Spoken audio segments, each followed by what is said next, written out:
আর দুনিয়ায় আছে আর কি, শরবত আর নারী। বন্ধু, তোর একটা কথা কইতাম, কিছু মনে করিস না। কয়টা টেকা দিস না বন্ধু, আমি তো ফাটা চিপায় পড়ে গেছি গাড়ি। দেখ মামা, তোরে আমি আর আগেও বহুবার হেল্প করছি, কিন্তু প্রতিদানে কিছুই পাই নাই। আমি আর তোরে হেল্প করতে পারবো না। বন্ধু, বিপদে পড়ছি দেখেই তো চাইছি, তাই না? এইবারই শেষবার, এরপরের বার তা আর চামো না মামা, এইবারই দে প্লিজ। এত কোনো কথা আমি বুঝি না। তোরে আমি কোনো টাকা দিতে পারবো না, এটাই আমার শেষ কথা। হুম, শরবত খাইতে বন্ধু হিসেবে কয়টা টেয়া চাইছিলাম, কিন্তু দিলি না। মনে থাকবো রে। শালার শরবতের যে কি প্যারা, প্যারার লেগে আর বাসি না রে। যাই, আব্বার কাছে যাই চাই কয়টা টাকা, যদি দেয় তাইলে আজকে শরবত হবে। কি রে, আব্বাসের মতোই তো লাগতাছে। এটা কি আব্বাস না? আরে এই আব্বাস, এই এদিকে আয়। অসহায় কইয়া আমার তো টাকা পয়সা নিলি, রেমিটেন্সের টাকা পাঠাইলাম, কিন্তু মাদার আইস পর্যন্ত টাকা ফেরত দিলি না। বন্ধু ওইসস বেড়া, বিদেশের থেকে 20,000 টাকা পাঠাইছস রেমিটেন্সের, দেশের উন্নয়নের ক্ষেত্রে।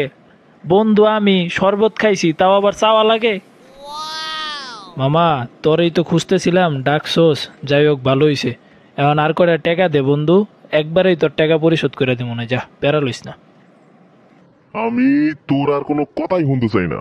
আজকে সন্ধ্যার ভিতরে টাকা দিবি, নাইলে আমি তোর বাপের থেকে গিয়ে বিচার দিব। আর তোর ওই বুড়ির বাপে যদি কোনো কথা না হরে, তাইলে আজকে আমি পুলিশের কাছে যাবো। শালার কোন চিপায় যে পড়লাম, এদিক দাও এই টাকা চাইতাছে, আরেক দিক দাও আমার শরবতের পিনি করতাছে, কি যে করমো। যাই, মাই ড্যাড, মাই ফাদার, আব্বার কাছে যাই, যদি কিছু টাকা পাওয়া যায় এখানে। এ আব্বা, কয়টা টাকা দাও তো, শরবত খাবো। টেবিলের উপরে 10টা টাকা পড়ে রয়েছে, ওইটা নিয়ে যা, শরবত খেয়ে আয়। আমার শরবতের দাম 10 টাকা না, তুমি মনে হচ্ছে ভুল বুঝতেছো।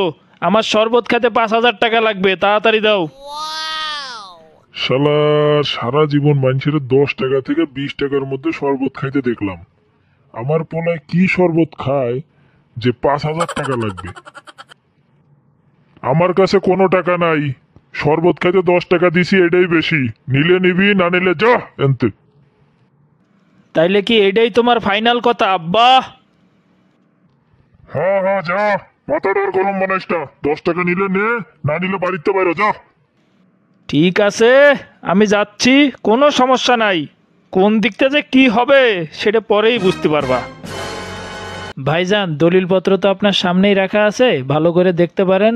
গুলশানে 6 কাঠার উপরে একটা বাড়ি আছে, আমি এটা বিক্রি করতে চাচ্ছি। দেখেন, আমরা তো অনেক অ্যাপার্টমেন্ট কিনি, দলিলপত্র সব দেখলাম, এখন কত দেব সেটা বলেন। আসলে বুঝতেই তো পারতেছেন, 6 কাঠার উপরে একটা বাড়ি, তাও আবার গুলশানের মতো জায়গায়। দেন, আপনি 5 কোটি টাকাই দেন।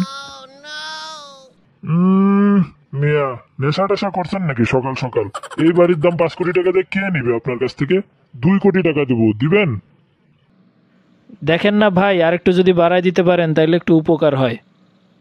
আরে মিয়া, বুঝছি তো, শরবত টরবত খাইবেন, আমার কাছে শরবতের বাটি সবসময় প্যারা নাই, দিয়ে দি মনে। দেন, ঠিক আছে, আর কি বলবো, দেন। How can I help you, sir, if you want to order something? শোনেন, নিপ সোডা কিছুই মিলাবেন না, ডাইরেক্ট একদম র চাই, র। বুঝতে পারলেন? শালায় কইলোটা কি? আজকে মনে হয় বারে তাইলে একটা অঘটন ঘটবে। এ মিয়া, এত কি ভাবতেছেন? নিপ সোডা না মিশে ডাইরেক্ট র মাল নিয়ে আসেন, এতক্ষণ লাগে? আর দুনিয়ায় আছে আর কি, শরবত আর নারী।